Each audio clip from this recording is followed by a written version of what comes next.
Hello everyone, welcome back with another question. और ये question 2024 में 5 मार्क्स में पूछा हुआ है और बहुत आसान क्वेश्चन है। एक बार क्वेश्चन पढ़ते हैं। सेल अभिक्रिया लिखते हुए निम्नलिखित सेल के ईएमएफ विद्युत वाहक बल की गणना कीजिए। तो विद्युत वाहक बल क्या होता है? विद्युत वाहक बल ईएमएफ इलेक्ट्रोमोटिव फोर्स या इसी को लिखते हैं ई सेल। तो ई सेल फाइंड करने के लिए तो एक इक्वेशन होती है जिसको बोलते हैं नस्ट इक्वेशन। ठीक है, उसका यूज करके ई सेल फाइंड करेंगे। उससे पहले क्या कहा है? उससे पहले कहा है कि सेल अभिक्रिया लिखते हुए, तो ये हमें क्या दिया है? सेल रिप्रेजेंटेशन दी है। सेल रिप्रेजेंटेशन क्या है? कॉपर से कॉपर 2 पॉजिटिव में चला गया, उसके बाद में ब्रिज लगा है, फिर Ag प्लस से किस में चला गया? Ag में चला गया। ठीक है, तो देखो इसमें साफ साफ दिख रहा है ये सेल रेडॉक्स सेल है। क्या हो रहा है इसमें? एक तो कम ऑक्सीडेशन स्टेट से ज्यादा ऑक्सीडेशन स्टेट में जा रही है।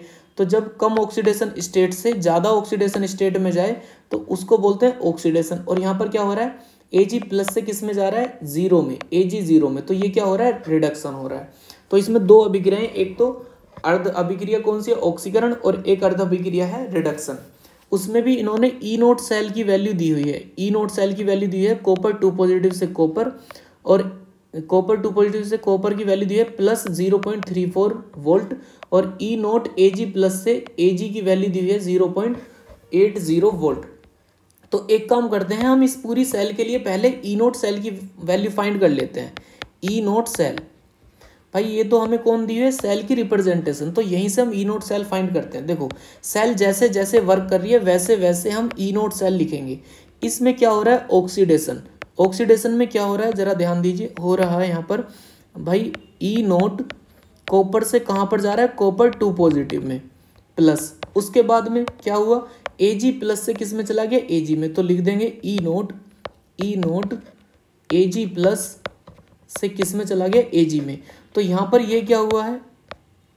यहाँ पर हुआ है ये तो हुआ है ऑक्सीडेशन, और ये क्या हुआ है? रिडक्शन। ठीक है, अगर ऑक्सीडेशन और रिडक्शन दोनों की टर्म में लिख रहे हैं ई नोट सेल की वैल्यू, तो बीच में लगाते हैं प्लस। ठीक है, तो क्या करते हैं जरा ध्यान दीजिए। भाई इन्होंने हमें वैल्यू दी हुई है कॉपर 2 पॉजिटिव से कॉपर की वैल्यू, लेकिन हमें चाहिए किसकी? कॉपर से कॉपर 2 पॉजिटिव। तो क्या करेंगे? अगर हम यहीं से इस वैल्यू को लिखना चाहें, इसी को कन्वर्ट करना चाहें, तो क्या कर सकते हैं? ई नोट कॉपर से कॉपर 2 पॉजिटिव, ये जो प्लस है इसका हो जाएगा माइनस 0.34 वोल्ट। तो अब हम यहाँ से लिख सकते हैं, क्या लिख सकते हैं? यहाँ से लिख सकते हैं, इस वैल्यू को पुट कर देंगे तो माइनस 0.34 प्लस Ag प्लस से Ag की वैल्यू कितनी दी है? 0.80। जब इसको ऐड करेंगे तो वैल्यू आ जाएगी 0.46 वोल्ट। तो हमें ई नोट सेल तो पता चल गया। अब ये जो हमें ये जो सेल रिप्रेजेंटेशन दी है ना, सेल रिप्रेजेंटेशन क्या है? क्वेश्चन में दी हुई है कॉपर से कॉपर 2 पॉजिटिव, और उसकी भी कॉन्सेंट्रेशन 1m, उसके बाद में ब्रिज लगा हुआ है Ag प्लस, इसकी कॉन्सेंट्रेशन 1m से गया हुआ है Ag में। यही है ना क्वेश्चन? हाँ ठीक है। अभी हम क्या करते हैं? इस सेल रिप्रेजेंटेशन से सेल बनाते हैं। सेल कैसे? पहले ऑक्सीडेशन हाफ सेल, ऑक्सीकरण अर्ध अभिक्रिया लिखते हैं। तो क्या हुआ है भाई? कॉपर से कहाँ पर चला गया? कॉपर में, कॉपर 2 पॉजिटिव में। तो अगर कभी किसी के ऊपर पॉजिटिव चार्ज आ जाए तो इसका मतलब ये है उसने उतने ही इलेक्ट्रॉन दिए हुए हैं। अगर 2 पॉजिटिव है तो 2 इलेक्ट्रॉन दिए हैं, तो इसने कितने इलेक्ट्रॉन निकाल दिए? 2 इलेक्ट्रॉन निकाल दिए। ठीक है, उसके बाद में नेक्स्ट हाफ सेल क्या है? नेक्स्ट हाफ सेल है रिडक्शन अपचन हाफ सेल। वो क्या है? ये क्या कर रही है? Ag प्लस से कहाँ पर जा रही है? Ag में जा रही है।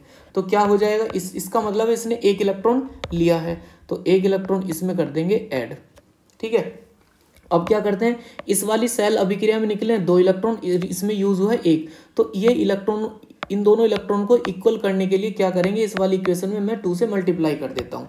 तो मल्टीप्लाई करने के बाद क्या आएगा? जरा ध्यान दीजिए। यहाँ पर 2 की मल्टीप्लाई कर दी, 2 × 2। तो क्या हुआ?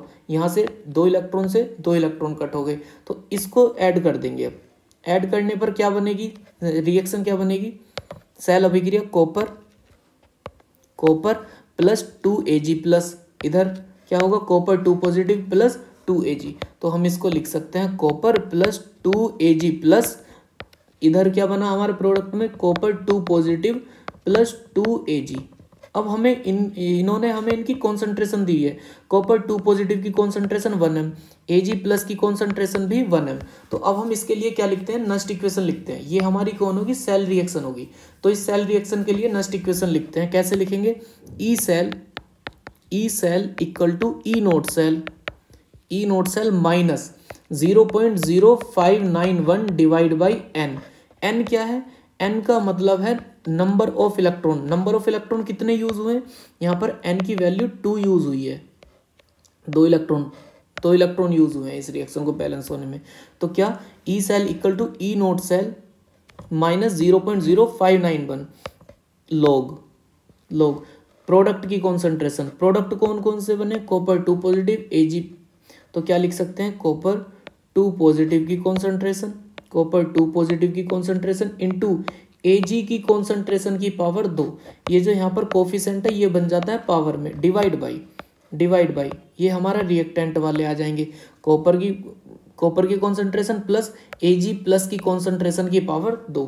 तो क्या कर देंगे हम यहाँ पर, हम लिखेंगे यहाँ पर कॉपर की कॉन्सेंट्रेशन Ag प्लस की कॉन्सेंट्रेशन की पावर 2।